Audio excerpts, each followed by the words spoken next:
Class 12th के सभी छात्र छात्राओं को सादर अभिवादन। हम पढ़ रहे हैं मलिक मोहम्मद जायसी भाग 2। मलिक मोहम्मद जायसी के अंतर्गत पाठ है बारहमासा, और बारहमासा के अंतर्गत हम पढ़ रहे हैं बिरैनी नागमती के बिरह का वर्णन। हमने अगैन और पूस 2 माह के बिरैनी नागमती के बिरह की स्थिति का वर्णन पढ़ लिया है। अब हम आते हैं तीसरा माह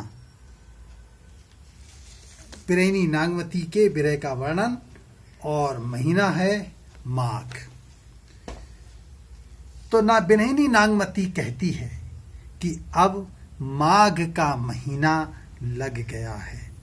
ठंड की अधिकता के कारण कोहरा अर्थात पाला पड़ने लगा है। बिरह का समय अब मृत्यु का समय बन गया है।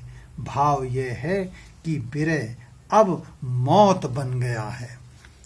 अब शरीर को ढकने के लिए रुई की परत ओढ़नी पड़ती है। जाड़े की लहरों की अधिकता से हृदय कांप रहा है। तीसरी पंक्ति में नागमती कहती है, हे नाथ, आप सूर्य बनकर मेरे निकट ऊष्मा प्रदान करो। इस माघ मास के महीने में तुम्हारे बिना ये सर्दी नहीं छूटने वाली।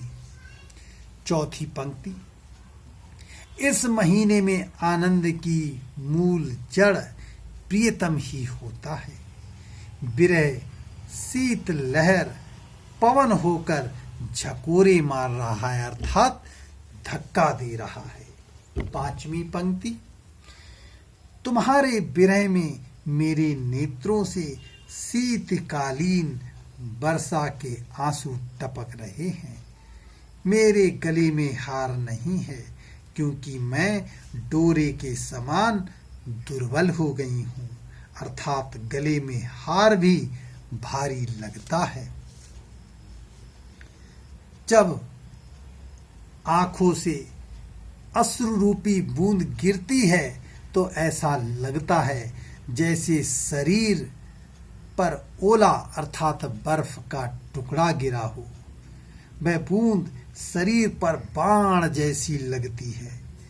तुम्हारे अभाव में मैं किसके लिए श्रृंगार करूं और किसके लिए रेशमी वस्त्र धारण करूं। मेरे यौवन रूपी फूल का रसपान करने वाला एकमात्र तू ही भौरा है। और दोहा, बिरैनी नागमती कहती है, हे प्रियतम, तुम्हारे बिना तुम्हारी ये प्रिया इतनी हल्की हो गई है कि उसका शरीर तिनके के समान होकर डोलने लगा है। इस स्थिति में बिरह इस शरीर को जलाकर उसकी राख को भी उड़ा देना चाहता है, अर्थात तुम्हारे अभाव में मेरा अवशेष भी नहीं रहेगा। अब है चौथा पद, और महीना है फागुन। फागुन माह में बिरैनी नागमती की बिरह की क्या स्थिति है, आइए देखते हैं। तो फागुन के महीने में पवन जो है वो झकोरों के साथ चलती है, अर्थात धक्का देकर चलती है, अर्थात बहुत तेजी से चलती है। तो पवन की तेजी के कारण ठंड 4 गुना बढ़ गई है। नागमती कहती है, इस ठंड को कैसे सहन करूं। मेरा शरीर सूख कर पीले पत्ते के समान हो गया है।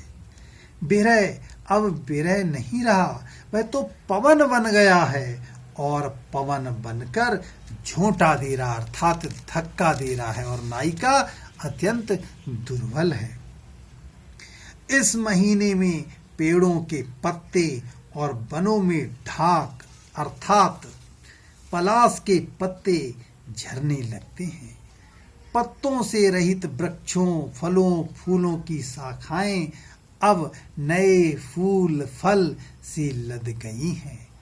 अर्थात वनस्पति अपने मन की प्रसन्नता को प्रकट कर रही है, किंतु नायिका कहती है, मेरे लिए तो यह संसार दूना उदास हो गया है। पति के अभाव में इस प्राकृतिक वातावरण में मेरी उदासीनता और भी बढ़ गई है। वह कहती है, फागुन के महीने में गाया जाने वाला चाचरी नामक राग सब मिलजुल कर गा रहे हैं। अर्थात होली के समय पर खेला जाने वाला चाचरी नामक खेल सब मिलजुल कर खेल रहे हैं, जिसमें सब एक दूसरे पर रंग डालते हैं। किंतु मुझे ऐसा लगता है जैसे मेरे हृदय में होली जल रही है।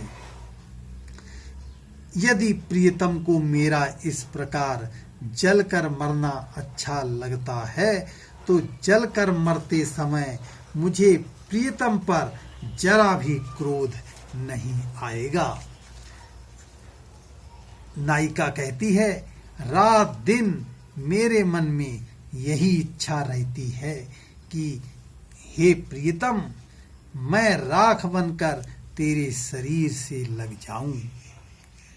और दोहा, नागमती कहती है कि अब मैंने निर्णय कर लिया है कि इस शरीर को जलाकर राख कर लूं और पवन से कहूं कि इस राख को उड़ा कर ले जाए।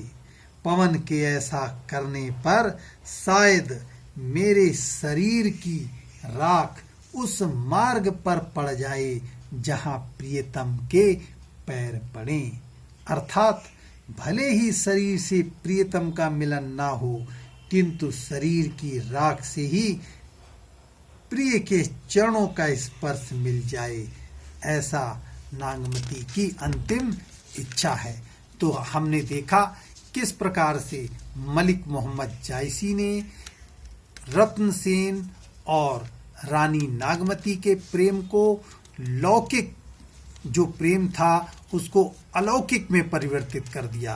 अर्थात इस सांसारिक प्रेम को परलौकिक प्रेम में बदल दिया।